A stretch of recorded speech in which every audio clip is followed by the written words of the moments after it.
Alright, cool. So, yeah, just to restate again for the audience, so that the debate is, should African descendants go back to indigenous spirituality? And by African descendants, I more so mean people on mainland Africa today, because that's the majority of black people, right? So I'm saying yes, and one of the cases I'm gonna make for why I'm saying yes is I'm gonna use the war as an example, like the numerous wars. So like I was saying earlier, obviously like 49 countries in sub-Saharan Africa, obviously where most black people are. Out of 49 countries in 2025, 14 of them are at war, which is crazy because you never hear about Africa war like that on big news. You hear like Ukraine and stuff, but there's 14 wars going on in Africa right now. So I just got a little bit. I got some references here. Half of all terrorism-related deaths in the entire world are happening in sub-Saharan Africa. So 1 in every 2 terrorist-related deaths is happening in Africa today, specifically sub-Saharan Africa. Just to interrupt you, what religion is that? What religion is what? Oh, you don't even... You set yourself up! You set yourself up! No, you put it! You don't even know it! You don't even know! You put it still! Oh, really? Yeah, you just ran into a trap, bro. That's terrible still. So, half of all terrorism-related deaths in the world are happening in sub-Saharan Africa. And that violence is driven primarily by 2 extremist black African Islamic groups. The JNIM and the Islamic State. Yeah. So already, but... that's a non-indigenous religion. Yeah, of course, but... And my argument is they should go back to indigenous. So if we did not have those indigenous, that means 1 in 2 terrorism deaths in Sub-Saharan are no longer happening. I hear what you're saying. See what I'm saying? I hear what you're saying, but bear in mind, as a Christian, my stance is that anything that is of God is evil. Whether that's... anything that is of God is evil? Anything that's not of God, is evil. So that kind of feeds more into my point as well, in the sense of all of this, it's not of God. Do you know what I'm trying to say? But I'm not done yet though. God, And this is another reference I got. It says, they operate by imposing strict interpretations of Islamic law, collecting taxes, kidnapping for ransom, and seizing territory.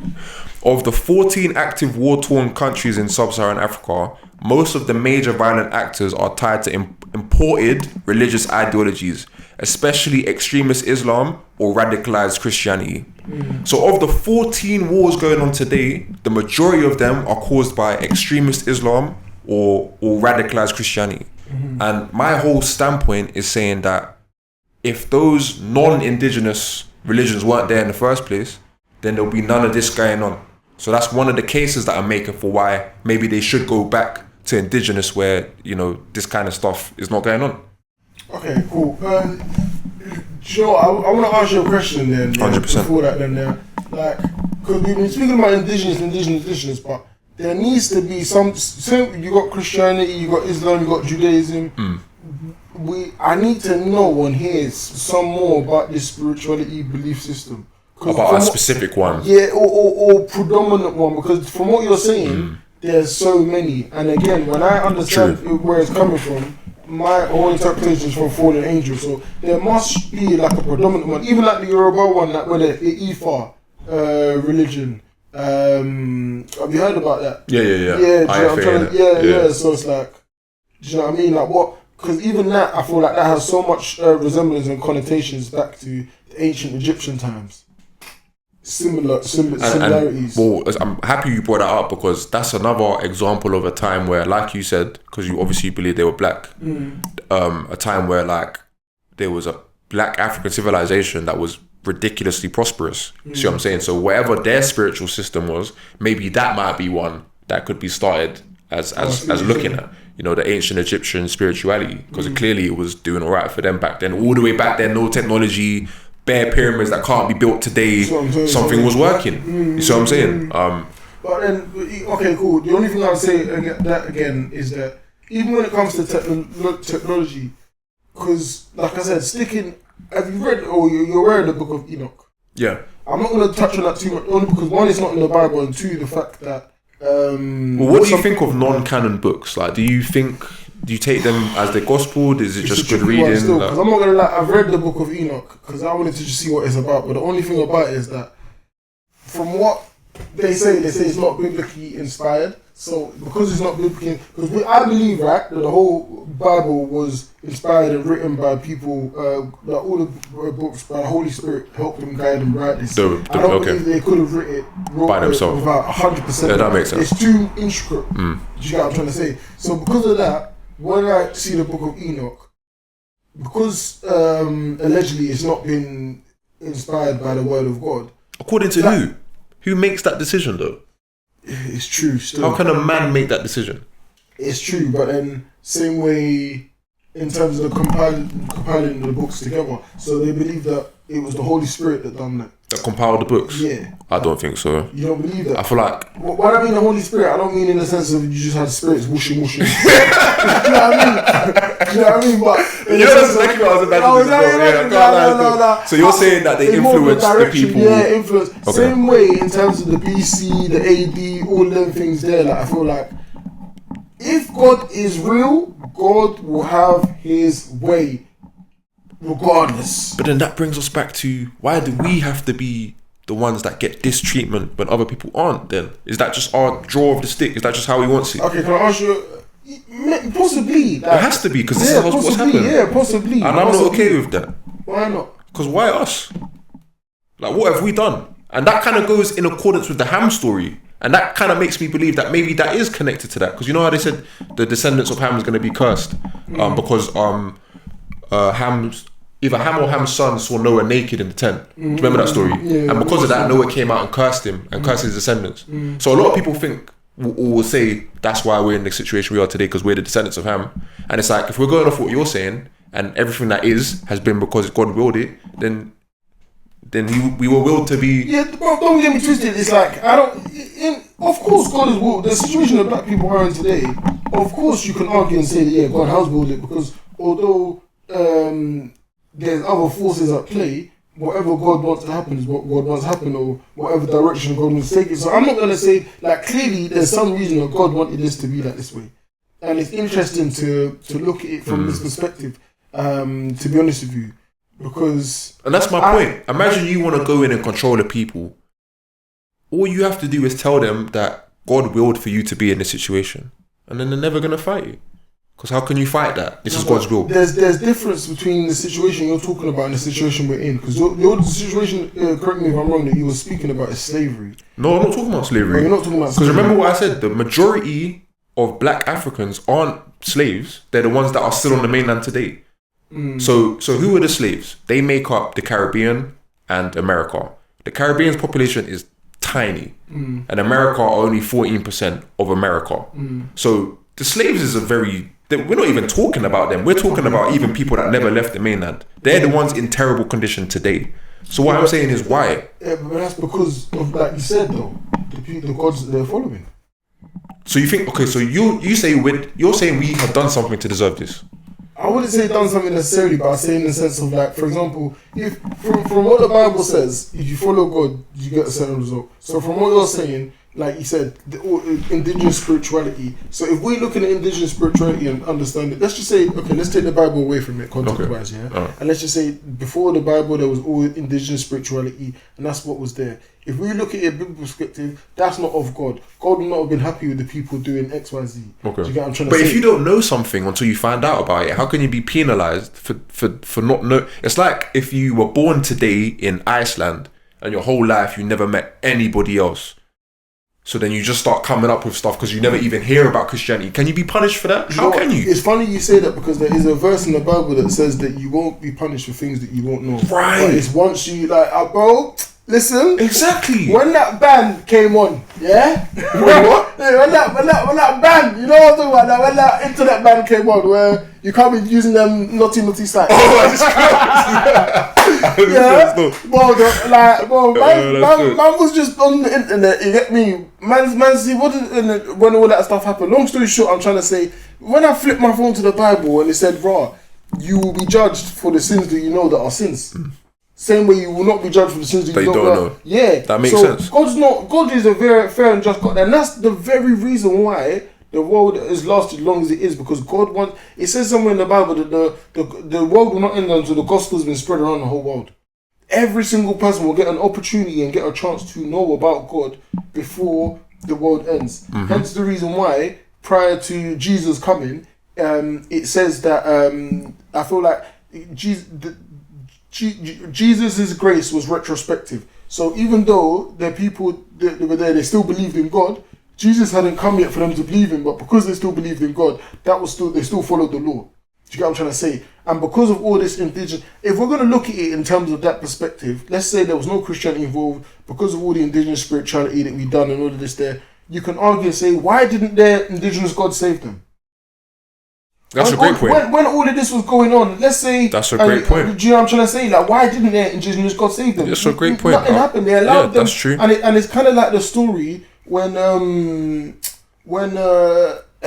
Moses came, I feel like it was Moses, when they sent fire from heaven and they asked God, I feel like it was Baal, and they were like, oh, light the fire, basically. Do you know the story I'm talking about? There was the long story short, there was... Oh, in the bush? Yeah. Wait, no, what? And it was talking about, like, basically there was like pillars, and they said, light the pillars, and you call on your God and see if you can light the pillar. I'll call on my God, see if I can light the pillar. And God was the one who was able to light the pillar. No other God was able to come and do what he did. So it's like, if they have been following all these gods from all so long and whatnot, I could understand why God gave them up for what it is. No, but now. Then here's what I'll say. Yeah, the point you just made about if their indigenous spirituality was like the shit, why did the things happen? That's a great point. That's a point that I can't argue because it's true. But in one breath, yeah, you said that the scripture says that if somebody knows a sin is a sin, then they'll be judged for it. But if they don't know a sin is a sin, then they won't be judged for it. So it's not fair to say that that's the case and then say that we deserved what happened, because at the time we didn't know the sin was a sin. How do you know that though? Because that's what I'm saying, in the sense of, even me, from a first generation Nigerian, my mom knew. She was brought up in a Christian home. However, they were very aware. Like I said, we called them Babalawo, very aware of all of this stuff around them, and there was people engaging in it, doing it, and XYZ. So it's like, even though this stuff was always God has never been dormant. Like, if God is real and the God of the Bible is real, He will not allow His name to be quiet for it to be such a thing where it's like, okay, cool. We've been following. It's not our fault that we've been following all this religion because you weren't there. We don't know about you. But it's true though. But how can they know? I don't believe that was the case, because remember, my stance is that God was there. God was there from the beginning. Same way with all these other ancient spiritual indigenous religions. Do you get me? They just chose not to follow God. No, but okay, cool. So my thing to that would be, how can you prove that before coming in contact with the Europeans? How can you prove that the Africans knew about the concept of the biblical God? But what do you mean though? Because if we look at the Bible, you got Genesis, you got Exodus, you got Deuteronomy. The first 3 books of the Bible, they are the books that talk about so much about demon worship, false gods, all of these. And this is at the very start of human civilization. The reason why, think about the. But when are you saying the Bible was written though? Are you saying the Bible was written at the start of, or the Bible was written later? I'm saying, okay, the Bible was... Because if the Bible's not around, then you can't read this to know about the first 3 chapters. Do you see what I'm trying to say? No, of course, but then you think it would have had to happen first before it to be written down. And exactly. Like I said, it was passed through oral translation. So let's just say that the whole Genesis story happened first, yeah? Yeah. Maybe it was oral first, and then prior to it actually being written down and whatnot, and the account of the word. But that doesn't make it any less... I get what you're saying. But I'm saying that I'm not saying that... I'm saying Africans didn't even have access to any of that knowledge to even spread orally, because all of this is happening in Iraq and Israel and stuff. I believe that they did, and the reason why I believe that is because think of it, like, even though you said it's happening in Iraq and Israel, look at Egypt. All of this, and that's one thing I love about the Moses story. This was very much at the start.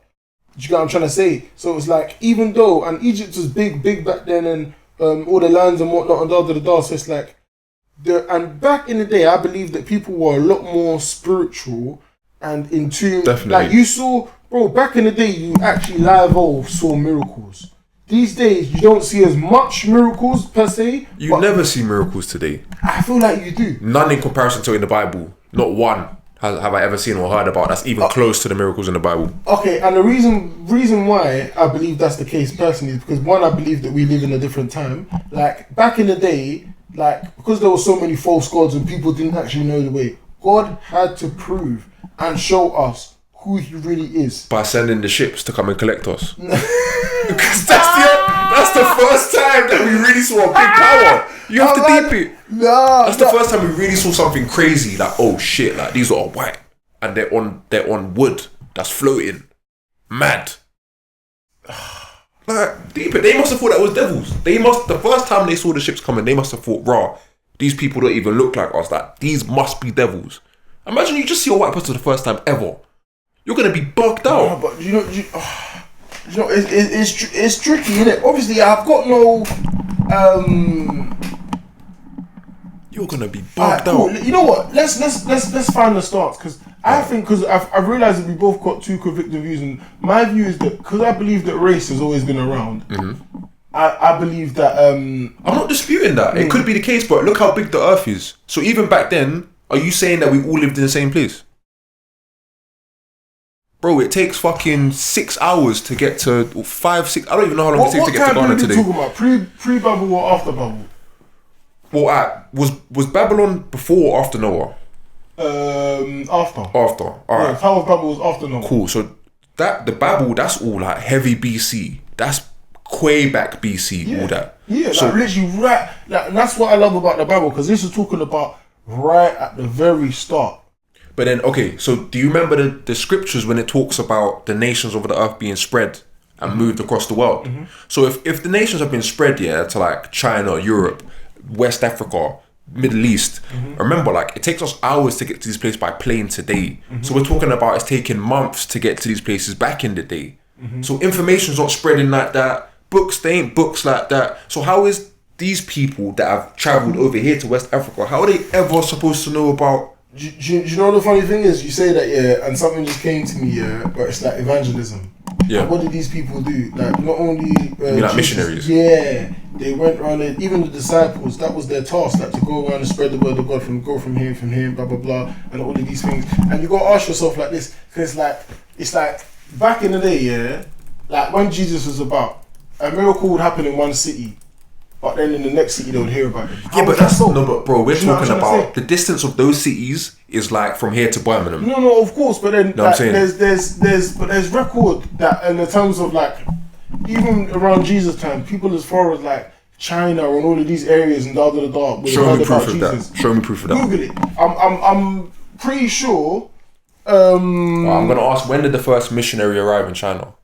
Yeah, go on, you can say that. But then, how come you believe that China had to be informed, but you're saying that black people already knew? No, it's not even about China having to be informed. But I remember reading something around the time of Jesus that there was people that even from China that heard about Jesus. No way.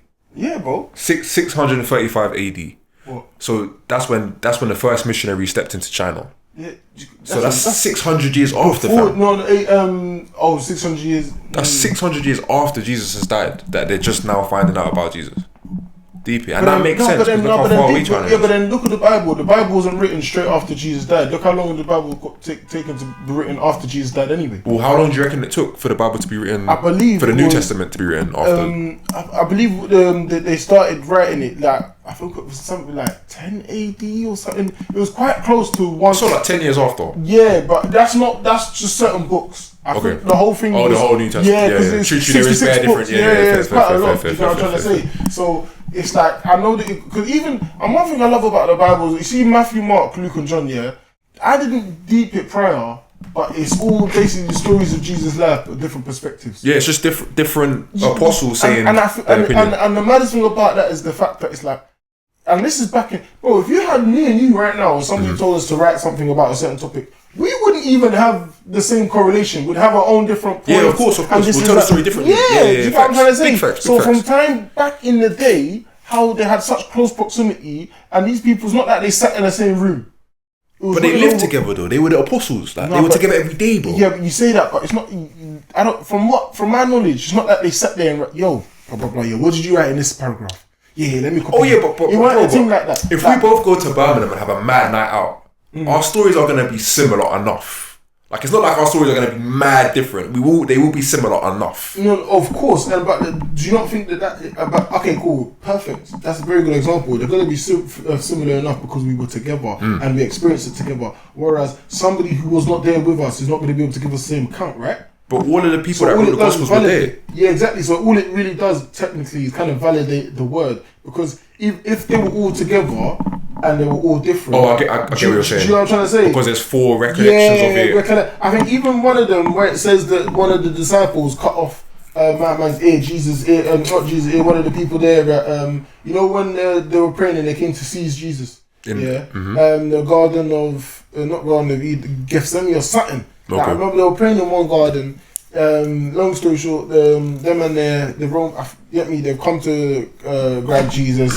One of the disciples pulled out his sword, cut my man's ear off. Quick. It's gone. Do you get what I'm trying to say? And I feel like there was only one. I feel like they said it was Peter, but there was only one of the disciples who actually snitched and be like, "Yo, that was Peter who done that." The others just said, "Bro, I wanted Jesus' disciples." So what's my point? My point is just going to kind of show that that there's cohesion within their words. Like, if you read the Bible, I would, like, if somebody was to read the Bible and then find out after that this is a collection of books that are written by completely different people, I think you'd be surprised because of the uniformity that's within inside it, the cross-referencing that's going on. No, but only those 4 books are written by different people. Those 4 books. One of the letters are written by Paul. Yeah, but then if you look at the Bible as a whole, in the sense of even the Old Testament and New Testament, there's so much cross-reference. Somebody's talking about the coming Messiah, the predictions that's going on in the New Testament. Do you get what I'm trying to say? So many different cross-references. But that's not any cross-reference between New Testament and Old Testament is not deep, because you got to remember they had the Old Testament book in front of them. Yeah, but then they had the Old Testament book in front of them. But then okay, cool. But what about the predictions in there? Like, in terms of, I'm sure Jesus' death was predicted in the Old Testament before it got to the New. You can't just manufacture a man's death. I don't believe it's spoken about in... Bro, I promise you. That Jesus' death by crucifixion was in the Old Testament. 100%. No chance. 100%. No chance. I'm so sure. You know what? I'm so sure of this. I'm actually so sure he predicted his death prior to it happening, bro. I need to get my verses right, but that was there before. I think a couple of occasions he speaks about it as well. So, look, Isaiah, right? 53. So it said, "He was pierced for our transgressions, he was crushed for our iniquities. The Lord has laid him on the iniquity of our soul."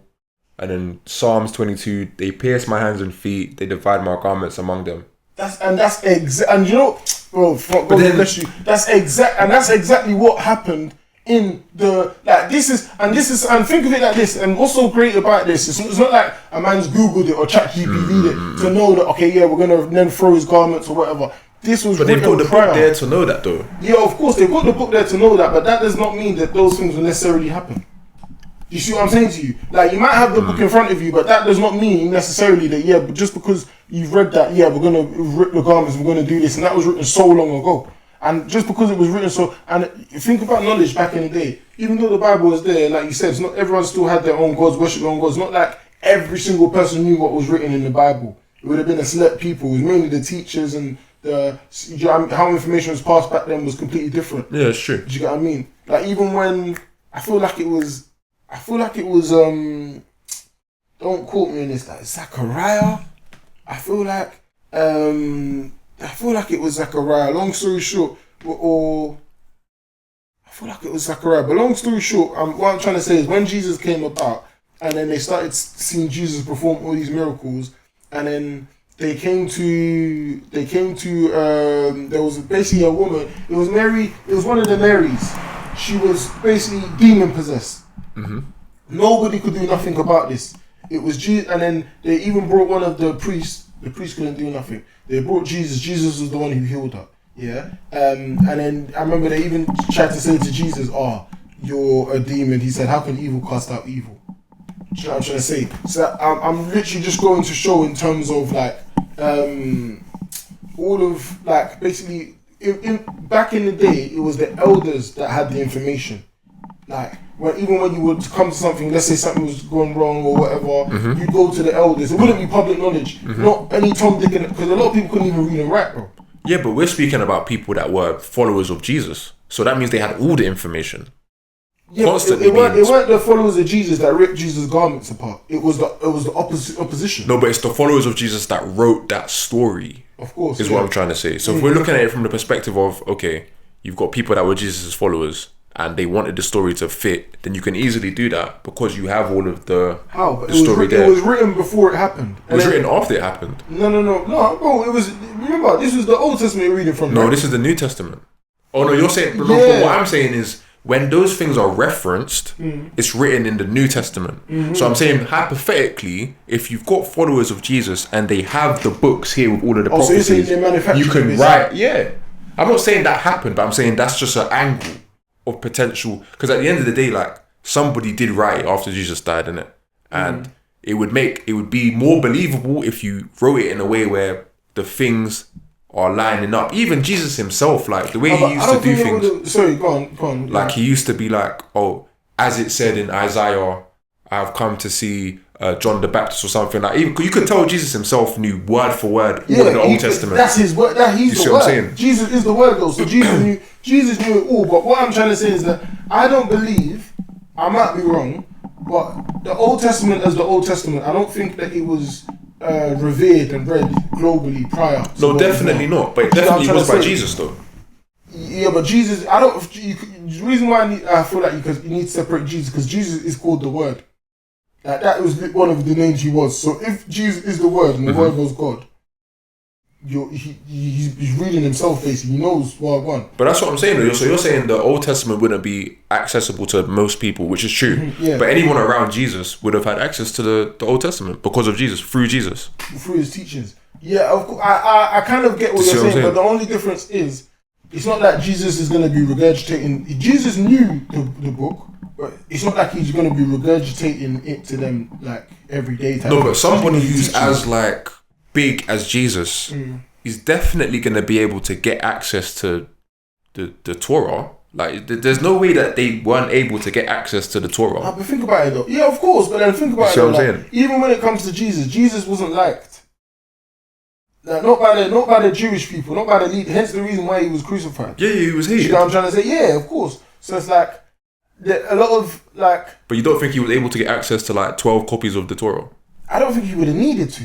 I feel like because he is the Word himself. But to give to his disciples though. No, but we can look it up, but I don't think that happened. I don't think, because even when it. Because how can these not even quote the Old Testament when they're writing the New Testament if they don't have a copy of the Old Testament in front of them? The Holy Spirit. That's what I'm saying. Oh, you think so? Okay. Yeah, okay. Do you get what I'm trying to say? What you're saying makes sense. Yeah, because I feel like it would have, because you got to think of it, weren't like, you can't just you ain't cross-referencing something when you're writing it. Not back in here now. Back in them days, think of it like this: there would have probably been like one book in the village. I doubt something it. Stupid like that. I doubt it. It would not. You got to remember, they're living in Israel at the time, yeah. And this is a ridiculously religious city at the time. How many people could read and write?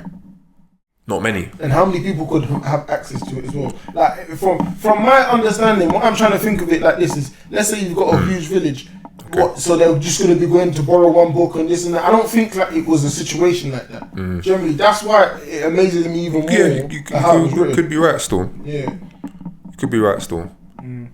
I mean, if they were able to do all of that and it was just given to all of them from Holy Spirit, then that's crazy still. Well, I don't feel like there's any other, like, do you know what it is? But when man reads the Bible, yeah, the revelation that you get is different. Even when, like, man was in the garden yesterday reading about, I didn't know that there was 3 different rebellions.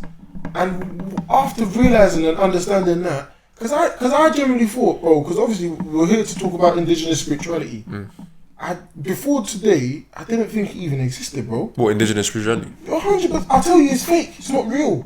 But then when I'm actually reading the Bible and understanding God himself recognized other gods, then I'm thinking, if God himself recognized other gods, where did they come from? Then when I'm learning where they came from and the reason why God didn't want us to worship it, it's all just making even more and more sense. Because if I couldn't, and that's the thing about the Bible, if I couldn't distinguish where these gods came from, I would more likely be more leaning towards following them. Do you get it? Because it's like, okay, cool.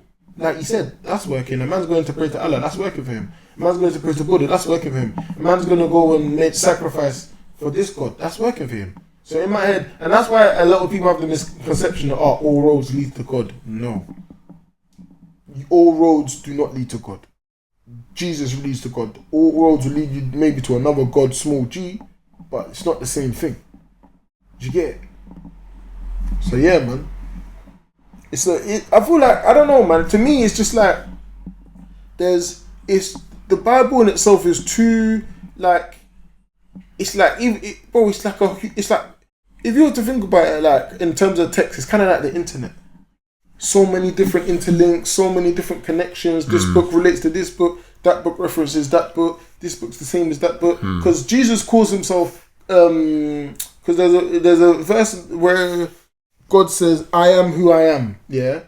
Specifically, when Jesus refers to himself and asks him who I am, he says, I am the I am. I think he says. Oh yeah, that's even an example of what I was talking about. Do you know what I'm trying to say? You can tell that you knew the whole thing word by word. Yeah, do you know what I'm saying? Because he called himself I am, and the fact he called himself I am. No, before what did he say? He said before Abraham I am, or something like that. And because he says that, shows it's like raw. Like he called himself the same name that God called himself. He was not born in the same time as him. Yeah, but he's got the book though. But you know what I'm saying? So okay, so you're basically saying that because he read from the book, he knew all the information to say.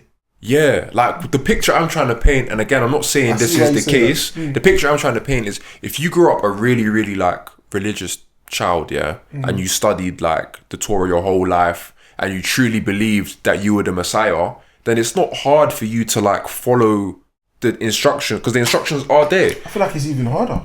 You feel like it's even harder? Even harder. Because think of it like this. If you read a book right now that has your whole life there in store, do you think you're going to follow everything to T? Especially when it's... Yeah, if I believe it. If I truly believe it. Okay, cool. You're saying that, yeah, but if I read a book that told me that man was going to die, how I was going to die... Do you think... Okay. Come on, man, bro. No, but that's what makes him ill, though. Because he's still willing to do that. Regardless of whether it's true or not, like the actual person, Jesus, is ill. Yeah. Because he was willing to take that risk if it's not true. If it's not true, yeah. Do you see what I'm saying? Cool. But obviously, I don't know which one it is, me personally. Like, obviously, a Christian will say it was. Obviously, a Muslim will say it's not, whatever. But what I'm trying to say is like the person at the time did have the book to be able to say, oh, the Messiah will say that he is the I am. So I'm going to say I am the I am. I want to know, because I'm not even too familiar. I want to know when the first Testament was compiled and how long ago. Like, it would be nice to know how long ago it was compiled before Jesus, and then it would have been after Jesus, though. What, the Old Testament? Oh, sorry, I thought you said the New Testament. No, Old Testament. Old Testament. So when was the Old Testament compiled? Yeah. And how widely available was it? Because I think. Because right now it's easy to think with the knowledge that we have right now, like, come on, bro. Yeah, no, grab the book. You're right. Do you get what I mean? But even like with I don't know if this is relatable, but you know, they say back in the day there was a lot of knowledge that they tried to burn, like the Library of Alexandria and all of that thing. And even, bro, they used to, like, even if you watch Game of Thrones, you know what they had is real in a sense of. Oh, I've even got another great point. But you know, Game of Thrones, in terms of there used to be fire that they used to have that was would burn on water. All of that's lost now. And even when you think about the Bible, you know the Bible is based on so many movies. You mean bare movies are based on the Bible? Yeah, 100%. Because there's so many stories. Do you know how many stories in the Bible there are? Like, you know the 300. The Greeks. Yeah. Bro, man, that's a Bible story. What Bible story? Gideon, when he went with he had an army, fat army, like thousands of people. God said no, lower the number. He ended up lowering the number. There was 300 of them. That man there went and done a mad thing. Literally. And it's crazy to even, you get them, they're trying to say, even when it comes to, just another quick point, like, you know, like the mafia stories, where it's like, you're going to be sleeping with the fishes, where you'll wake up, you got like a dead horse next to you, or something like that. The first bad man to do that was David.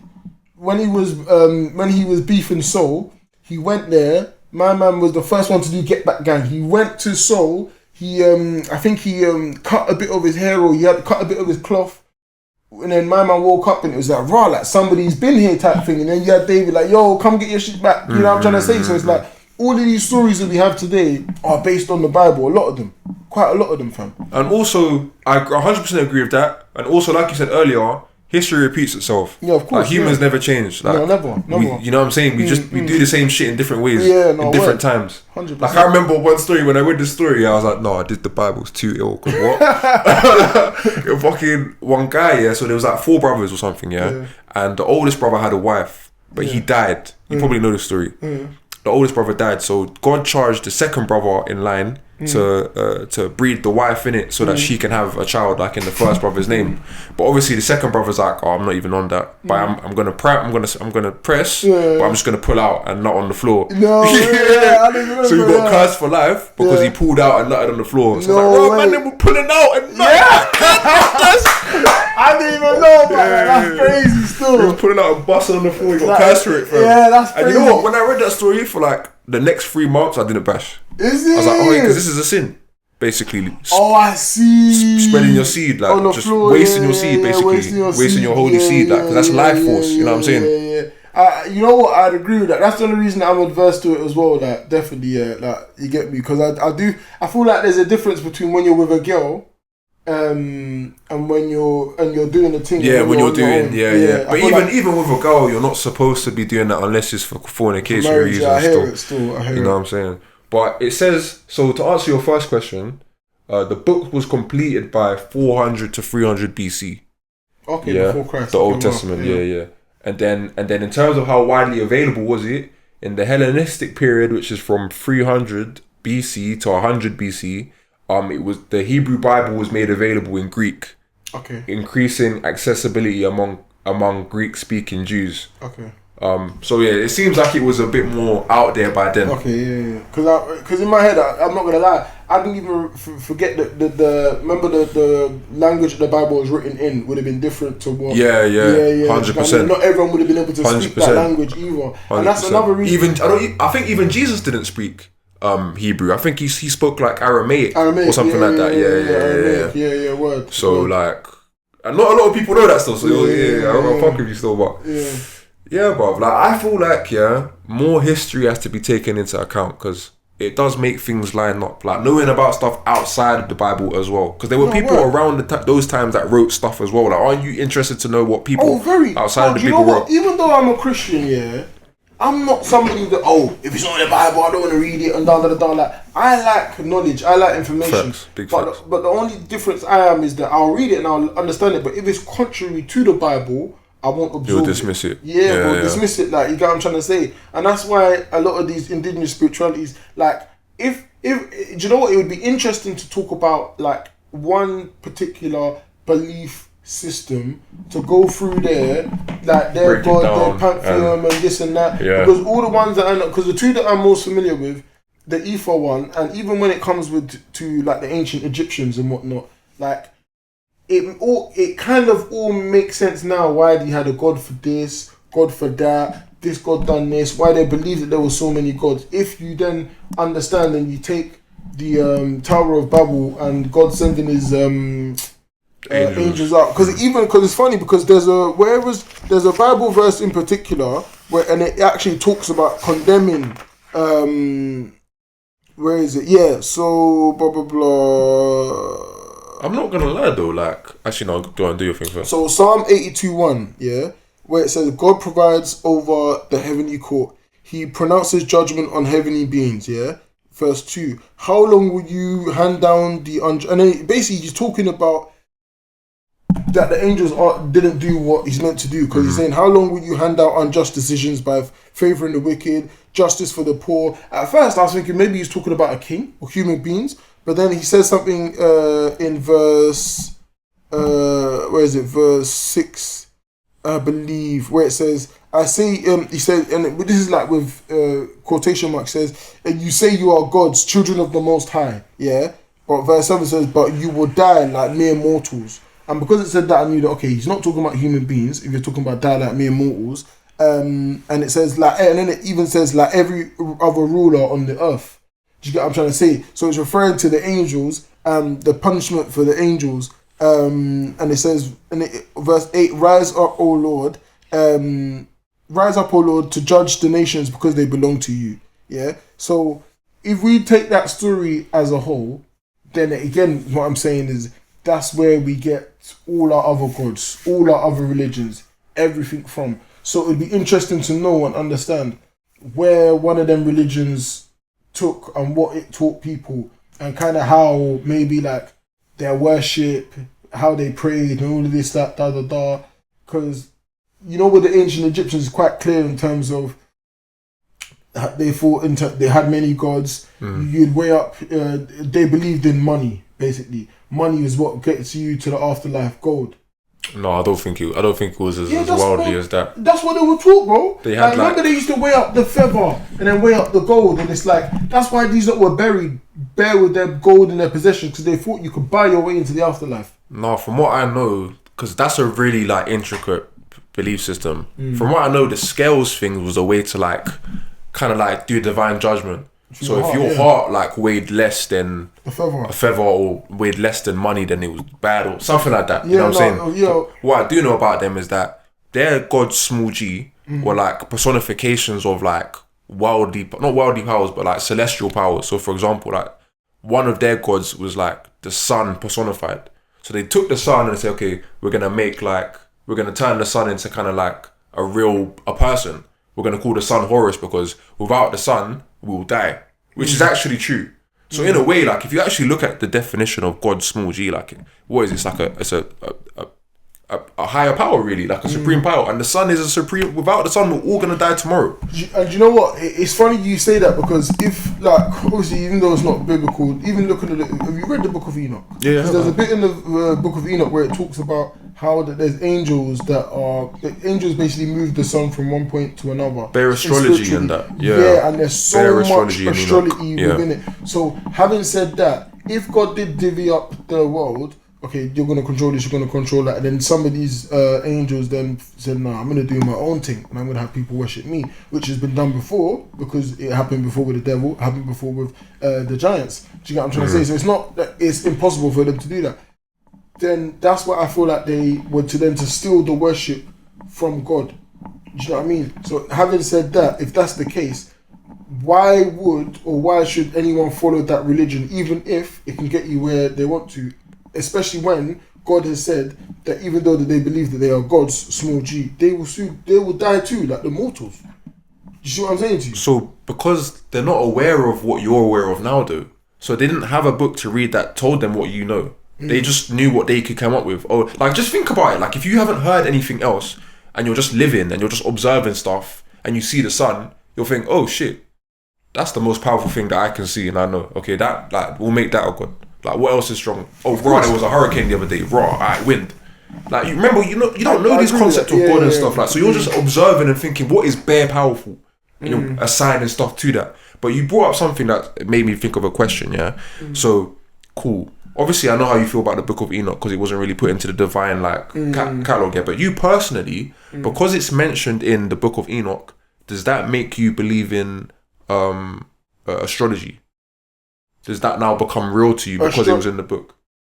No, but astrology is mentioned even in the Bible itself, bro. Outside of Enoch? Yeah, bro. I didn't know that. Bro, they speak about, they speak about Orion's belt. They speak about stars in the Bible as well. I think that he even basically saying that look at the universe, like who else could stretch it out and make it so magnificent like I've made it. No, but I'm not talking about that. That's astronomy. I'm talking about astrology, so star signs and stuff. Oh nah, that's dead. But I believe that's in Enoch though. Yeah, I believe that it's real, but it should not be interpreted how it's interpreted. For example, like all you girls there, I'm talking to you. This guy, you know, like sending, like on the real though, like man, activate.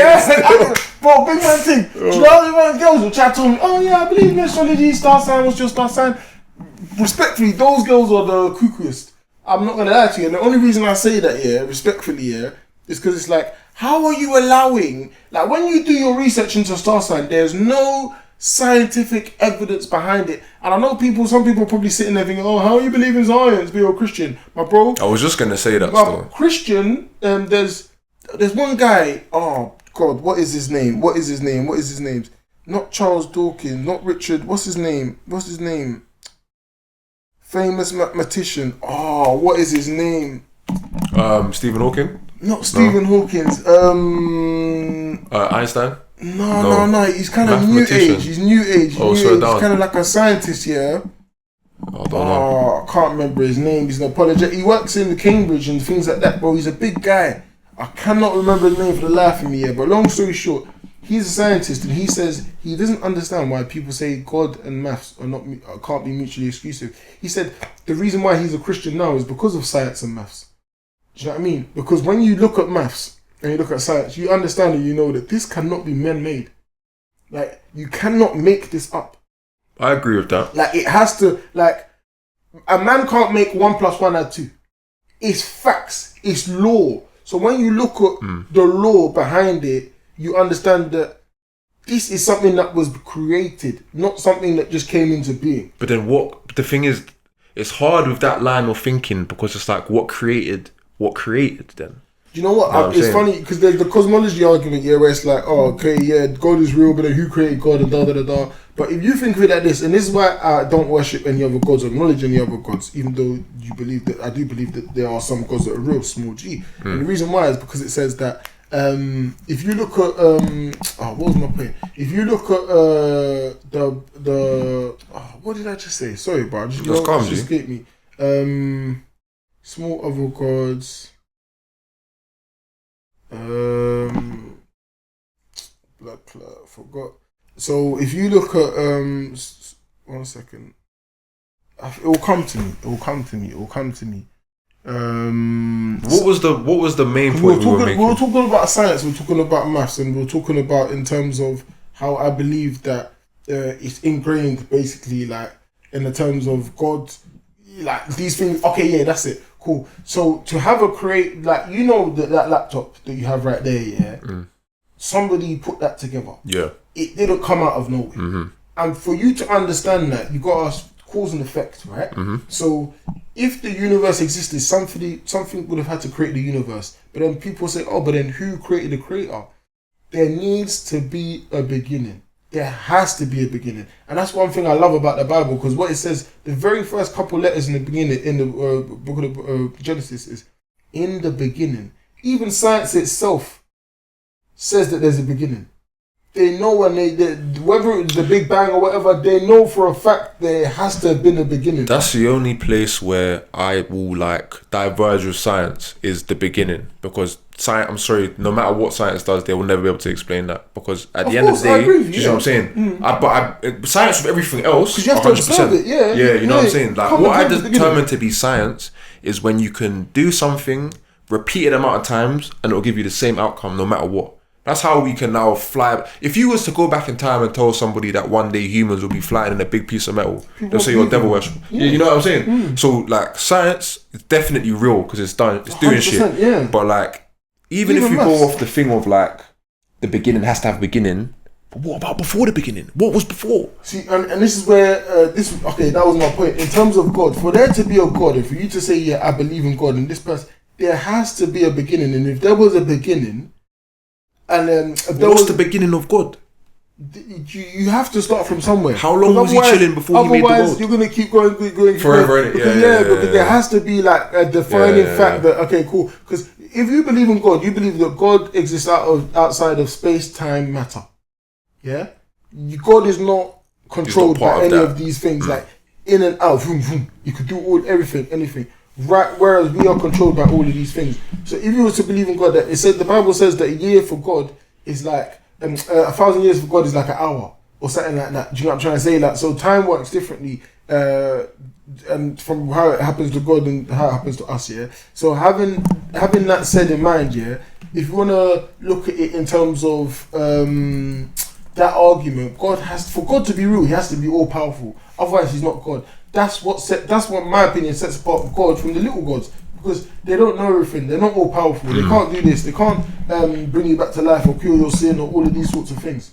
Do you know what I'm trying to say? So there has to be a beginning, and the reason why I do believe that there was a beginning was because even in the Bible it says before the world existed, he was there. Do you know what I mean? Explicitly says that as well.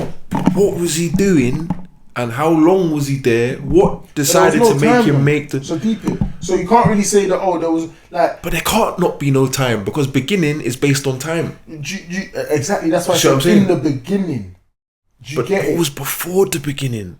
How can there just be... you know, how? I know what you're saying, man. It's difficult to wrap our heads around, but then I feel like as human beings, because this is one of the arguments that Muslims will use against Jesus not being real, because, it's just not logical. How can God have a son? And blah, blah, blah. But it's like, you cannot use human logic when you're speaking about things like God and this and that. Because that's like a little baby trying to reason with the adult. You're telling them go to bed and say, no, I need more milk and cookies. It's like, brother, I know what's better for you. You cannot use your human logic. It doesn't make sense. I agree. Logic and faith are two separate. They're like oil and water. They don't you don't need one to have the other one. Yeah, 100%. But the only reason why we're having this topic is because you said that something scientifically didn't make sense. So I think that's hypocritical to say when not everything in faith needs to be scientific. You know what I'm saying? What scientifically in sense of... You said something doesn't make scientific sense. I can't remember what it was you was talking about. But you said something... Well, just my point on science alone, basically, I'm just saying in the sense of, like, for example, science and maths prove the existence of God. And the reason why I believe that they prove the existence of God is because in the sense of, even when you look at maths, like I said, maths, you can't make maths up. Yeah. Maths has been there. Like, even when you look at the distance from the earth to the sun and all of these things, it's all maths. Like, it is all maths, 100%. And then if you look at science as well, the earth is suspended on nothing, gravity, and all of these other things. It's not mutually exclusive. Those two things exist outside of time and space. Whether it's maths, whether it's science, because they both have to. You feel like maths exists outside of time and space? 100%. Really? And the only reason why I say that is because you got dimensions. Even when it talks about, I remember when they spoke in the Bible, it talk about building. I think it was the temple, and God gave him specific instructions. Or even the ark. Sorry, God gave him specific instructions. He didn't just say, "Raw, freestyle, my boy. Do your thing. You make it this big." This height, bare cubics, do you know what I'm trying to say? So it was very detailed, and for God to give him that instructions must show that these two things exist anyway. Like whether it's maths, whether it's science, like they have to. That it's one of them things where it's what's the word? Not continue. It's not continuum. But long story short, that's it. It's there, innit? But then what happens then? How do you deal with a situation where you get to the point where science starts to disagree with biblical history? I feel like, even in well, I need an example, but I feel like, for example, the only reason I'd say about even science and maths is like, again, you can't really, like, for example, science says that the sun, we have sunlight because of a fat star that is burning all the fire and all very this. far away and all of these things and da. If you really think of it and all of this, it's like, and I'm sending for the flat earth. I'm sending for everyone now. I'm sending for the flat earthers. The reason why I'm sending for the flat earthers. You don't believe the earth's flat? Hell no. Your boy. You don't. No, I'm joking. I was gonna say, don't kill me. You was even too calm. I can't believe you acted so calm. That's the craziest one. Yeah, man can't. The earth is definitely not. People believe that with chest, you know, bro. It's crazy. Strong chest. And they tried to convince me otherwise. He's like, bro, go talk to me about time zones. You know what I'm saying? Now, why is it hot why is one place yeah. How can it be dark here? It's hot here. You're not making any sense. Forget all that. You know what I'm trying to say? So even when it comes to what am I gonna say? Yeah, flat Earth and things like that. Yeah, it's that like, bro, science has set itself out. Yeah, that regardless of what. Okay, cool. That's what I was gonna say. So the Earth comes up. Like, okay, cool. 300 whatever day, it takes a whole day to rotate around the earth and all of this and science has got an answer to that. That's not to say that behind the scenes spiritually there's not another reason for it to be happening. Do you get what I'm trying to say? I can't dispute that. Yeah, bro, because in my head it's like, okay, cool, even like the eclipses and all that stuff and blah blah blah. yeah, cool. It's because the Earth and the Sun and whatever's coming to alignment. But what I'm basically trying to say is that there could be more explanation for something that's happened. More than one explanation for something that happened. Yeah. Do you get what I'm trying to say? And that's why I believe that just because science and maths are real, that does not dispute God. Or even if science says, oh well, that couldn't have happened. Like even something like the deluge, the flood. It says even if all the ice caps melted and all the water, it wouldn't be enough to cover the Earth, according to science. But really and truly, that does not mean that it didn't happen. Because then when you look at the things around the Earth, and like if you look up the oldest tree in the world, yeah, I feel like the oldest tree in the world is less than 6,000 years, if I'm not mistaken. The oldest what? Tree? Tree, yeah. Nah, that's impossible. You Google it, bro. That's impossible. And the reason why I say that is because once the Earth flood happened and whatnot, like. Well, how long ago are you thinking that the flood happened? I'm not gonna lie. I'm not 100%. This is disputed and this is not gospel, so I'm not gonna take it as facts. But according to the Bible, anyway, the Earth is only around 6,000 years old. No, there's no. See, now that's an example of when science would disagree with biblically. Of course, 100%. But the way that science would use to test that is what two things. One, carbon dating, which if there was a big deluge, then it would distort the results. And two, in terms of how fast the light reaches Earth. But people fail to understand, yeah, if God made the world and everything in the world, God didn't make baby Earth. He's gonna make the Earth fully formed. So if God's gonna make the Earth with fully trees, them trees might be 1 year old theoretically, but if you're looking at it, it's gonna be thousands and thousands of years old because that's how much it would have needed in time for it to come to that. You see what I'm saying to you? So that's why I believe that there's a lot of different. Like, don't get me wrong, I'm not 100% sure, and I'm not sticking to. Like, if somebody told me that the world is older, I wouldn't argue, and I'll just ask for facts and whatnot. But according to the Bible, it's 6,000 years old. And I remember reading somewhere about a tree. And when I read about the tree, they said that the tree wasn't. Did you Google it? Yeah, it said 9,560 years in Sweden. Cool, yeah, and that's the oldest tree in the world. Yeah, that's the oldest. You know what I'm trying to say? So if we're looking at that, I don't think we've been around for hundreds of millions of thousands of years. You don't think so? 100%. As in, you don't think humans has, or you don't think the world has? Both. Oh yeah, because it's at the same time. Yeah, at the same time, I don't believe that we've been around for that long. Because even if you look, because even silly things like dinosaurs are meant to be millions and millions and millions of years ago, but we still have their bones today. Why have they not decayed? When a man's been in the ground for how many hundreds of years and all his bones are gone and this and that. But even humans' bones don't decay like that. We still finding humans' bones from way back as well. Bones themselves are just not materials How far back? Because they're saying the earliest human they found is 300,000 years ago in Africa. And that was what, a human bone, right? That was a human that could reproduce with us today. Okay, I see. You see what I'm saying? And they're coming to them conclusions using stuff like maths. So for you, is it a pick and choose thing? No, it's not even a pick and choose thing, but it's like, okay, cool. For example, what I've heard from how they record these things is called carbon dating, right? Yeah, that's one of the ways. That's the main way. What I've heard about carbon dating is very unreliable, and the fact that it's unreliable because carbon dating doesn't take in the fact that there was a flood. Do you see what I'm saying to you? But if the carbon dating is saying something is 300,000 years ago, and the Bible is saying the flood was 6,000 years ago, then it's saying that it still was able to detect the bones even through the flood, which is if the bones is like way underneath Earth, then how does a flood affect what's buried deep underneath Earth anyway? I hear what you're saying. You see what I'm saying? I hear what you're saying. I believe that because there talks about great huge beasts in the Bible, which that's true, and that could be dinosaurs. That's what I used to always think. I honestly believe that humans existed within the same period as dinosaurs. You think so? 100%. That's my belief anyway. Like, I mean, it's possible. And the only reason I say that, is because even when you look at the pyramids, I believe that the pyramids were used. There's two ways the pyramids were.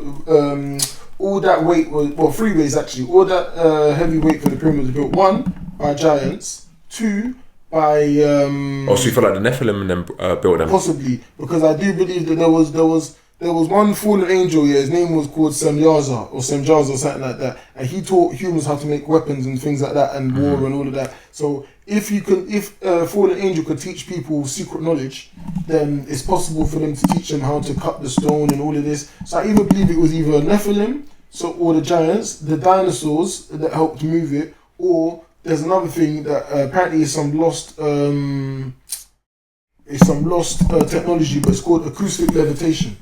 So it's basically sound levitation. Yeah, that sounds crazy still. Yeah, and I generally believe that, because if everything is operating on a different frequency, and a certain frequency, if you can tap into that frequency with sound, I believe it's possible for you to levitate. But why couldn't it just be that humans found a way to do it? Build the pyramids? Clearly humans did. So but you're saying it was like intervention from like. I feel like it only could have been, and the only reason, even though I feel like the knowledge was given by humans, but we still did it, and the only reason why I say that was because there's so much I believe that the pyramids were used as power sources. Power sources for what? I'm not too sure, but the only reason why I say that is because. I'm a logical person, innit? And when I think of logic, you see a airplane, right? Mm-hmm. The materials that built an airplane has always been on Earth. Facts. It's not like you know what I'm trying to say? It's not that. It's always, all it took was for one person to have that knowledge and put it together. Mm-hmm.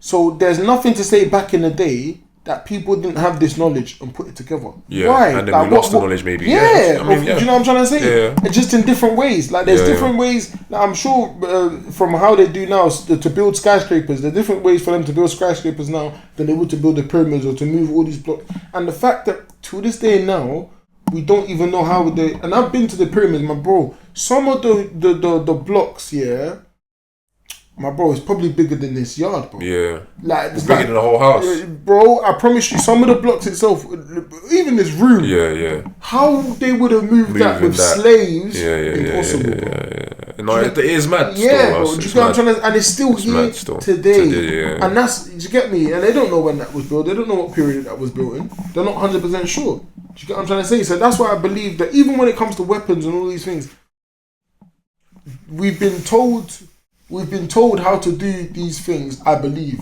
by the fallen angels. And hence the reason why, again, bringing it back to the topic in terms of should Africans go back to indigenous spirituality, I believe that the indigenous spirituality has been corrupted. Hence the reason why I don't believe that you should be followed. Well, my main argument, I'd say, for that, my closing statement on that is that I feel like Christianity and Islam in particular, right now, are doing more damage to mainland Africa than they're not. Yeah, because of the wars they're causing, because of the complacency it creates, because of not wanting to change the situation because you're the blessed people. What are these things? No, but I don't think it causes complacency, because if you read the Bible and you read them and you understand the Bible well, the Bible literally is opposed to complacency. No, but there's a difference between the doctrine and the reality and how it's actually playing out in our people. So even if you're right and if people follow the doctrine better, we'd have a better result. Still, if they're not following it well enough to get a better result, then still maybe it's still better to change to something else. That's what I'm trying to say. Okay, cool. So let's just go down that chain of thought, yeah? So let's say you change to something else. What are we changing into? See, now that I don't answer for that. But what I'm saying is what we have tried hasn't been amazing. Okay, but then let's just say we do change into something else. There's just so many questions. What are we changing to? Where does that power come from? Who is that person?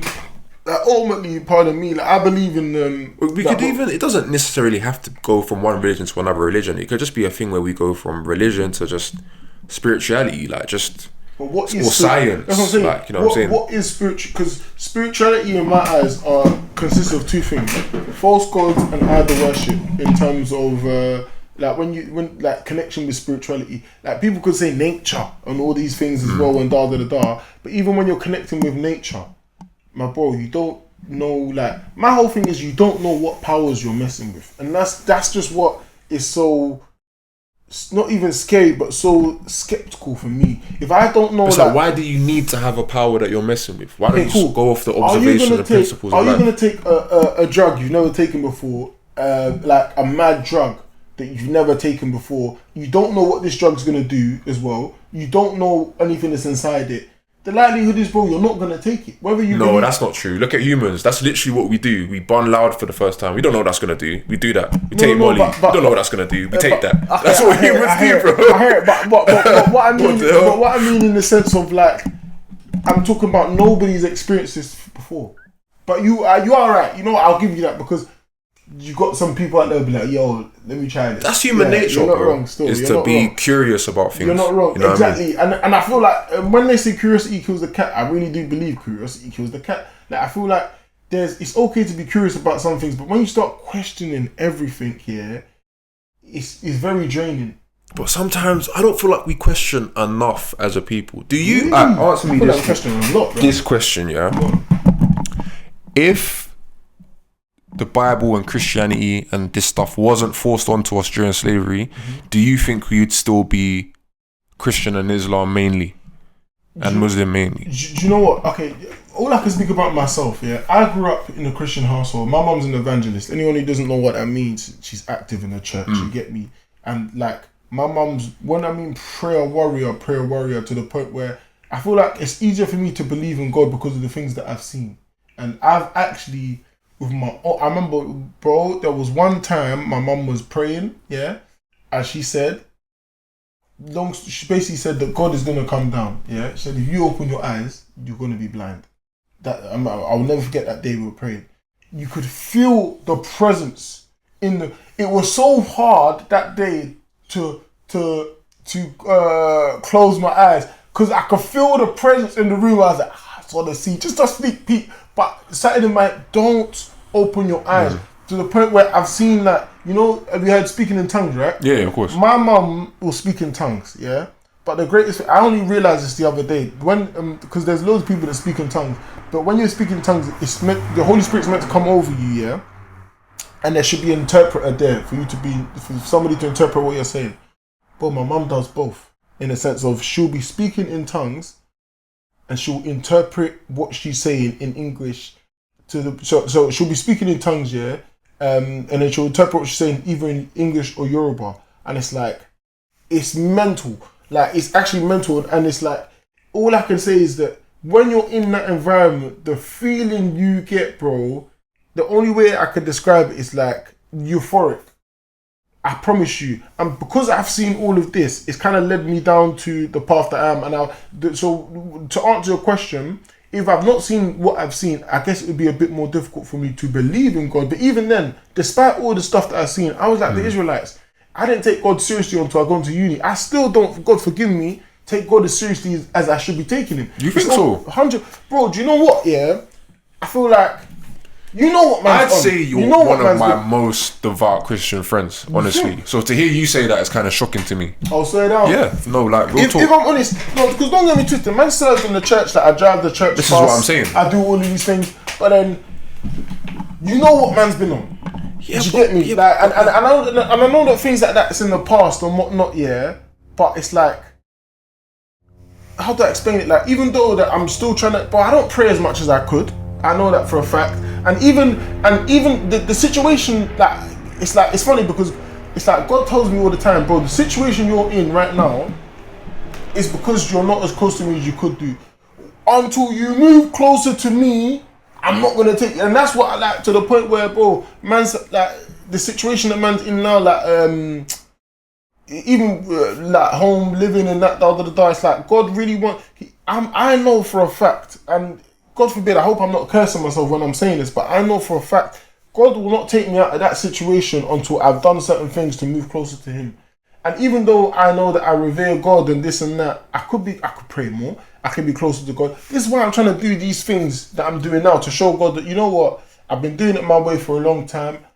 Let me go your way. Try a different way. Yeah, literally, as you said, try a different way, but it's all still with God. Mm-mm. I'm not saying to myself, oh, you know what, it's been lacking, like, let me start something else. Yeah, worshiping Baal or worshiping Islam or this or that. No, it's like, okay, cool. So that's what I feel like you could do.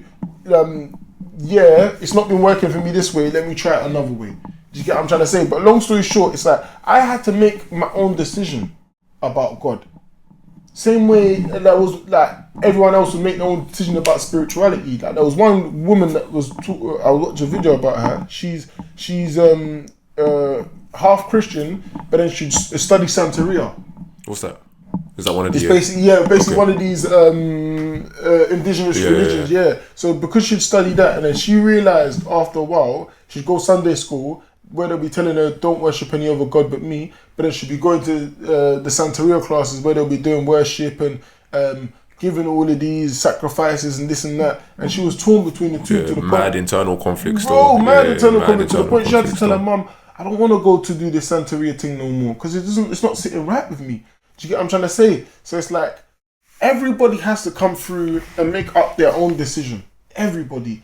But I feel like in your life, same way God gives you a way out of being tempted, I feel like God has made himself known amongst the nations.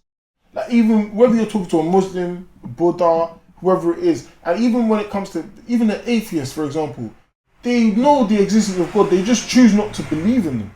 They know that Jesus exists, you just choose not to. It's a choice. You're choosing not to do this for whatever reason. You see what I'm saying to you? So that's why I believe that even when it comes to all these indigenous spiritualities, the God I serve anyway, he would have always made himself known. It's just whether the people want to follow him or not. And it would be interesting for me to see if, let's say there was no indigenous spirituality and all these things within Africa. It'd be interesting to me to see the state of Africa. Let's just say that's God. What I'm trying to say. Yeah. You're saying it from the beginning of time. I think it'd be completely different. 100%. I feel like. But why would it be any different from the past 1,200 years? Because they've revered God and had God there. I don't feel like the certain things that would have happened to them personally. And that's not to say that they're bad people. Because I remember I had a conversation with somebody, and the way that they were speaking, I said to them, like, I don't feel like you're not speaking with the way you're speaking. I can tell you, like, you're not speaking with the Holy Spirit. Bro, they were offended, bro. That's a heavy thing to say. Were they Christian? Starting Christian. So that's a heavy thing to say to someone still. You think? Yeah, especially if that's your belief, that's a hard thing to hear. But I hear it, and I understand why. But then it's like, why did you feel that way about them? Because they were saying God can't do this, God can't do that. And anyone who truly believes in God and knows and understands, they wouldn't be speaking like that. Fair enough. Do you get what I'm trying to say? So when I've said it to them, obviously I've not really said it as a diss, but I'm just letting them know that it's like. So I do see why they would have seen it as a diss. But anyone who's a normal Christian and actually believes and understands in the word of God knows that you cannot be a Christian. That's like saying, "Oh, I'm a Christian, but I deny Jesus." It doesn't. You can't. It doesn't work like that. Do you get what I mean? So I could understand why that person was annoyed or upset. But if you look at the context in which I said it at, you can't be saying limiting God's power and then saying you believe in God. It doesn't make sense to me. You get what I mean? It's either God's able to do everything or God's not able to do everything. And for what I said to them, you're to the point where they even say, "Oh, you're stupid. God won't do that. God can't believe that. I don't know how you could believe God and this, that, and whatever." So it's like, what I'm trying to say is that people serve God differently, but there's only one true way to serve God, which is by scripture. Yeah, and through Jesus Christ. So would you say then that you're proposing your solution to mainland Africans today is not that they try a different spirituality, but just do Christianity better? Yeah. Okay. Because there's always, because no one's perfect. We all fall short. Even me, like the fact that you're saying that I'm in terms of Christian that if I spoke to a lot of other people, they'd probably agree as well. But me, myself, I know that there's a lot of things that man still struggle with.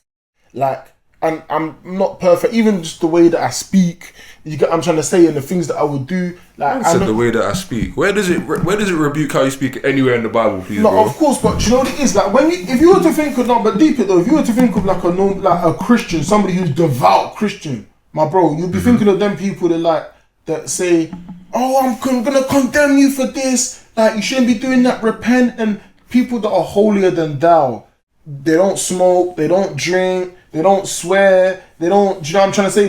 You could argue and say that is what I'm not that person. Even though I try my hardest to follow the word of God and all of this, but God knows me, and I feel like, and that's another thing that's beautiful about God. You come as you are, and God will change you.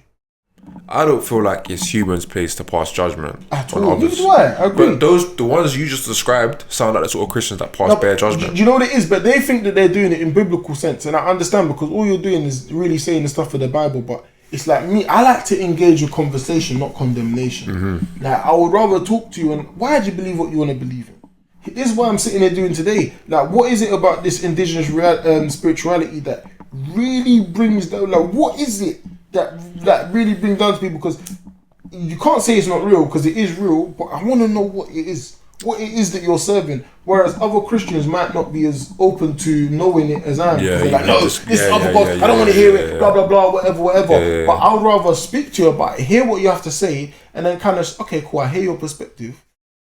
This is what I'm saying. This is my perspective. Do you get what I'm trying to say? And that's what I feel like, that's what I set myself apart from. But I do feel that as a Christian anyway, you shouldn't be judgmental. Like, man's not, like, even if I were to go out to preach, I'll be talking to people about God and trying to find things about God. I'm not going to be, oh, you're going to go to hell, you need to repent. Who wants to hear that, bro? Literally. Like, if man weren't a Christian and somebody told that to me, bro, I'll be like, but who are you talking to? Like, about man's God. Who are you to tell me I'm going to hell? Like, so that's not the kind of way that I try to do it. Do you get it? But it's all a journey, man. I feel like it is all a journey, and it's not, following God is not easy, and it was never meant to be easy. And I feel like that's another reason why Jesus came down to show people how it should be done, because he was blameless in his own right. The only person, like, think of it like this, yeah, because people say, because people love to say, oh, why couldn't God just do it himself? Why did God have to have Jesus? If God is a just God, and if there's hierarchy to things, and there's things that we don't understand that's unseen, like, if God is just and he understands that, oh, if somebody does something, they should be punished. Yeah, I'm not going to absolve them from their punishment, even though I can, but their punishment still needs to be carried. He couldn't even send the angels to die for our punishment, because the angels aren't perfect. Who else could he have sent but himself?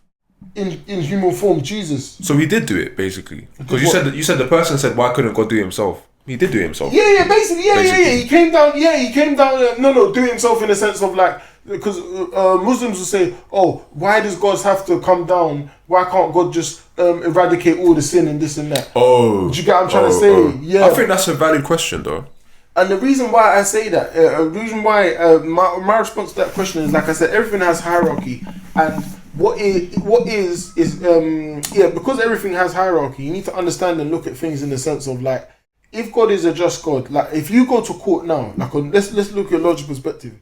Man's committed an M, or I've committed a B, something very serious, yeah? If I go, the judge is not, even if I have a very good reason as to why I done what I did, all the judge will do is he can lessen the crime. He's not going to allow me to go scot-free. The only way I'm going to bust the case, if the M, even if I get an MS with a manslaughter or whatever, is if somebody else, like, it was him. Let's say I snitched, it was him, it was my man who done it. That's the only, somebody has to pay the punishment. A real just God is not just going to be like, okay, you know what, don't worry about it.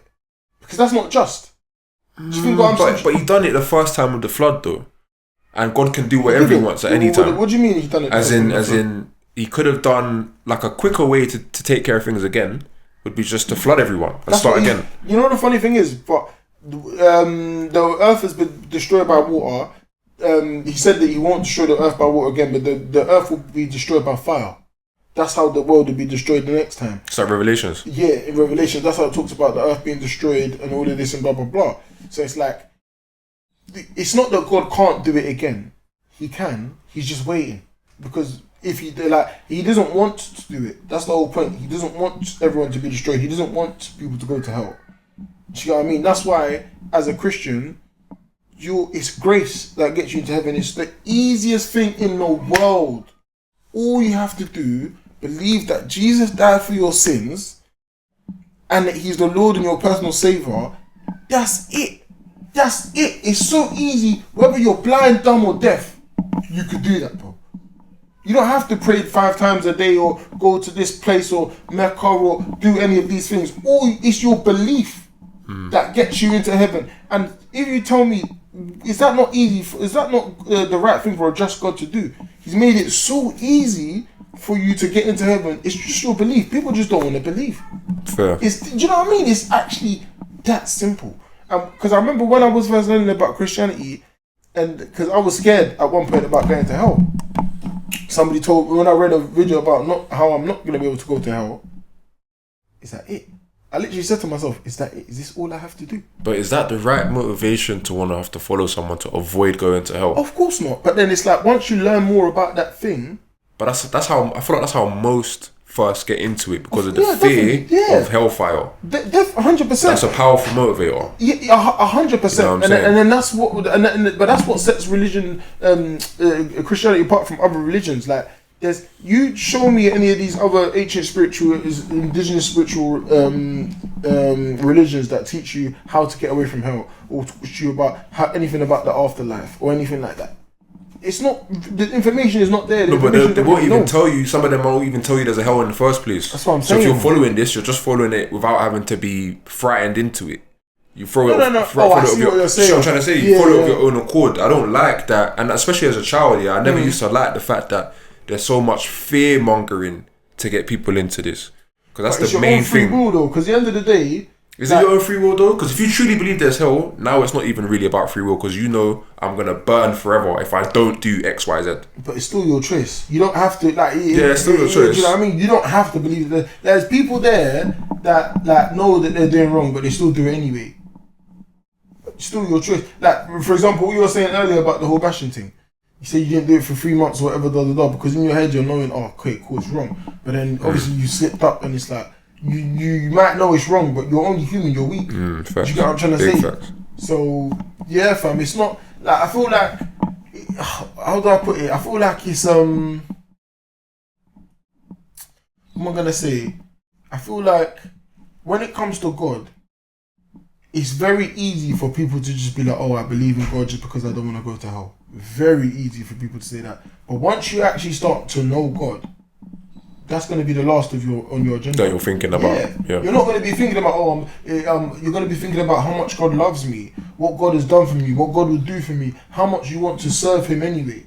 You know, do you know what I mean? Like me right now, like wrong or right, but I'm not thinking about hell, my bro. I know that I'm saved. I know that God has got me. That doesn't mean necessarily that I could do what I want and live a bad life. No, I still have to understand that, okay, deny myself, deny my flesh certain things that I want. I'm not going to do this, I'm not going to do that because God's not going to be happy. Sometimes I flop, sometimes I don't. Do you get what I'm trying to say? But it's more of like, me and you were brethren, right? If you're friends with somebody, you're going to want to do things to make them happy and please them and all of these things. You might, or even in a relationship, right? You might not initially, but the closer you get to them, the more you want to please them, the more you want to make them happy. And that's how it is with God. It might start off with, oh, I'm only believing in God right now because I don't want to go to hell. But I don't want to go to hell turns into, I can't wait to get to heaven. But you know what that's like though? That's like you meet a girl and she tells you that she's pregnant by you and she's not. And then the whole reason you spent the 9 months getting to know her and falling in love with her is because you thought you had a kid. Then last minute she tells you, oh, actually, no, I'm not pregnant. But now you love her. Like, is that how anyone would want to get into a relationship? No, you wouldn't. As soon as you found out that, you wouldn't want to speak to her. No, but the difference is, it's a lie. She's lying to you, though. There's no lie within the... But you don't know that until the day you die. Oh, I see what you mean. You know what I'm saying? And with the girl, you might not know that, ever.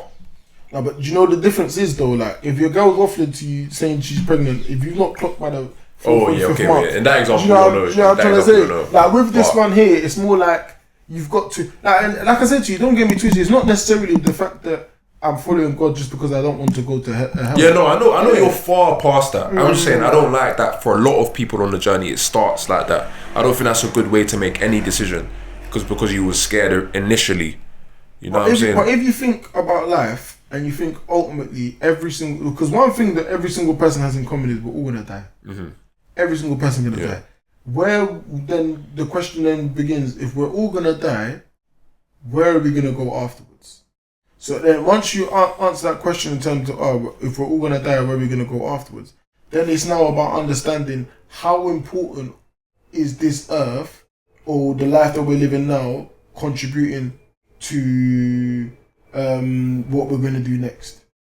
What would you rather do? Would you rather take £1,000 right now guaranteed, or £5,000 3 weeks from now, but you don't really know if you're gonna get it. 5 bags, bro. Man's a gambler. Bro, I know, £1,000 right now, guaranteed, or £5,000 is kind of shaky. You might not know if you're gonna get that. I think most people will pick £1,000 right now. Of course, because they want the instant gratification. No, but you've got that. And with this life, this is the only thing that we know for 100% sure that we have. Of course, but then just because you know that this life is what you have 100% sure, does that mean that you should disregard everything else? No, and that's, I'm happy that you said that, because it's like, surely someone should be a good person and have good morals, regardless of... What is good? A lot of people say good. Well, do you think people naturally know right from wrong? Just like naturally? Yes and no. Yes and no. Why no? Okay, no, because, for example, in this country, it's illegal to smoke, right? Mm-hmm. If you go to Amsterdam, it's legal, right? So you're telling me basically that because I'm not allowed to do it in this country, I should have conviction. But then in another country, what I'm allowed to do is allowed to do it. Where the same is in the sense, do you know what I'm trying to say? But it's legal there. Same in the sense of, like, for example, something like R. You know R, yeah? R did not used to be illegal within if you were married, you couldn't legally R your wife, innit? Okay. That changed. So then are you mad? And you're telling me that everyone who's R their wife prior, they didn't, like, wrong? They didn't. Yeah, I get what you're trying to say. Do you know what I'm trying to say? But that's so laws of the land, though. We're talking about intuitive right and wrong. Okay, cool. Okay. I feel like everyone's different, but I definitely do feel like everyone has like a moral compass within inside and guiding them, saying right and wrong. Others people, but and that's why they say that you should come to God. Because, for example, if you come to God as you are, God will change your heart. So if there's something that you are doing that God's not happy about, He will change your heart and He'll give you conviction about that. Like, there's certain things that I'm trying to think of a good example now. That I do now that I didn't used to do. Like I feel like you should be good because you feel like you should be good, not because you feel like you should be good because you have rules to follow. I feel like there's more integrity in being good without thinking about there's consequences than there is you're only doing it because you feel like there's consequences. Yeah, of course, I agree with you. Know but then back to my thing, what is good though? There's no devil, like, what generally is, because if good for you is just following your moral compass, what if you're on the street? Because, okay, cool, if you ain't got no money, no bread, no nothing, are you telling me that it's wrong to then go and take from a bin or to go steal and do this? You're not gonna feel bad. I get what you're saying. Do you know what I'm but exactly. But that's what, again. But your spirit will know that what you're doing isn't bad because you actually physically can't survive without doing this. Of course. Your conscience will always tell you when you're doing something you know you shouldn't be doing. But in the eyes of the law, regardless of what you did is wrong anyway. But that's the law, though. The law is just man-made. That's just some men have came together and say this. Of course, I agree with you. But then same way you say the law is man-made. But then same way I could go out right now and M somebody, and I have in my heart, I do not feel bad at all. So because I don't feel bad at all, and my heart's telling me now this person needed to go, was I right or was I wrong? Because I still broken the law. Will let you know in that moment. I feel. But generally, let's say for example, this person, he needed to go. My man needed to go. Like, let's say it was like a Hitler or someone like that. My man needs to go. Like, and I don't have no conviction over that. Have I still done something right or wrong? Because in the eyes of the law, I've done something wrong. Morally to myself, I've not done something wrong because I've not got no conviction. But that's what I'm talking. I'm not respecting the land of the law. Do I mean the law of the land? I feel like what's more important is your own moral. Because again, like the laws. Life isn't one size fits all. Sometimes there's laws that actually it makes more sense to break this. But it's just they need a way to do a one size fits all system. So that's why I don't prioritize the hierarchy of the law of the land. I think the law of your soul, because you have to live with yourself at the end of the day anyway. Course, yeah. So what I feel like when we're born, and as we grow, like low key, like you know when you're not doing something that you shouldn't be. Like, it's a feeling, bro. You're not wrong. You do. If you're honest with yourself, like I shouldn't have done that. Because you get conviction after as well. So, and don't get me twisted. There's been times that cool. For example, when the man was out and I was on road and I was doing bullshit and whatever, bro, I used to convince myself that I'm not doing anything wrong. Like, I remember one time. Let me not even get into specific. But I wanted to hear that, man. I'm curious. I'll tell you off camera. But long story short, like, I'm just thinking about that. There's so much here that I remember, like, nah, that's calm. I don't feel bad about that. But it wasn't until later that it was like, you know what? I shouldn't have actually have done that, you know, do you get what I mean? So I do definitely feel like your heart can be deceitful as well. Yeah. Do you get what I mean? That's why in my head, and that's why what is good? And if you use, because a lot of people say, oh yeah, I'll just be a good person and that will get me to heaven. My nigga, what's good? What is good? Your definition of good is different from someone else's. No, but there's a difference between. Subjective. There's a difference between like you said, yeah. Before you were telling yourself things are fine, but like that's you deceiving yourself. Because are you saying at that time a part of you didn't still know that, rah, I shouldn't, or are you saying you had no awareness at all inside yourself that this is not? You know what I'm saying? I knew what I was in the sense of like. Were you I deceiving knew I shouldn't yourself? be doing this because I didn't want to get caught, but. Do you get what I mean? And that's the only reason. That's the only reason. Yeah, if I didn't have fear of getting caught, I don't care. Man's out, get me. But it was only because of the fear of getting caught. Fair. That's it. Do you get what I'm saying? So now later in life, when you reflect, what is making you feel like, oh, maybe the difference now is that like I could have caused some serious harm. I could have done a mad thing. I'm happy that things didn't go to plan or things didn't go to fruition. Do you know what I'm trying to say? Like. And obviously back then it's like, right, it's just another story, like man's outside doing this and doing that. Like why do I feel bad when this person's done man wrong? Like why should I? Type thing, innit? So that's what I'm saying in the sense of, and back then I will stand on it. There's no one in the world gonna tell me that what you're doing is wrong. I said shut up, bro. What do you mean what I'm doing is wrong? This is my reason, so I'm doing what I'm doing, and you can't tell me any different. Do you get what I'm trying to say? So that's why I feel like it's not good to always follow your own personal moral beliefs subjectively, and it's better to have it at the God's standard. A set thing. Yeah. You know what? That is one thing that I'll agree on, and one thing I said, because one thing I haven't made clear throughout all of this year, like I feel like there's so much value in the Bible, so much. Like I need to just make that clear. Like I'm not saying I don't. I think it's one of the most valuable resources in the world, isn't it? And I do feel like as a people, that is one thing that we lack. Like one unified, like moral system, law system, you know what I'm saying? My only issue with it is that stuff like religion, because it's powerful, it can be inverted to create problems. But anything that's powerful can. Anything, like whether you're in government, whether you're a king, anything that has power can be turned into the opposite way. Yeah. Do you know what I'm trying to say? Yeah. So, and that's not necessarily God's fault. No. But yeah, I don't know, man. Let's do closing statements though, fam. Let's go. Okay, cool. So what we're speaking about then? So all in all, your closing statement is: do you believe that the indigenous people should return back to? Do you know what? I wish that low-key we rephrase the question a little bit, because the more we've been doing this, I'm kind of arguing a different point. Like I haven't really been arguing to push towards indigenous. I've been arguing more to push away from non-indigenous. Just saying, because I don't really have like a strong replacement that will say, yeah, this indigenous spirituality is way better. You know what I'm saying? Yeah. So if I'm gonna, with my closing statement, what I say, to go back to the original title, should African descendants return to indigenous spirituality? What I would say instead is, should African descendants move away from non-indigenous? My answer is yes, just because I feel like it would do us more good than harm. Okay, I hear you. And my whole thing that I've been saying, I feel like when it comes to African spirituality, we as people need to be careful in terms of what we are getting ourselves involved in, what we are getting engaged in, because at the end of the day, we are not human.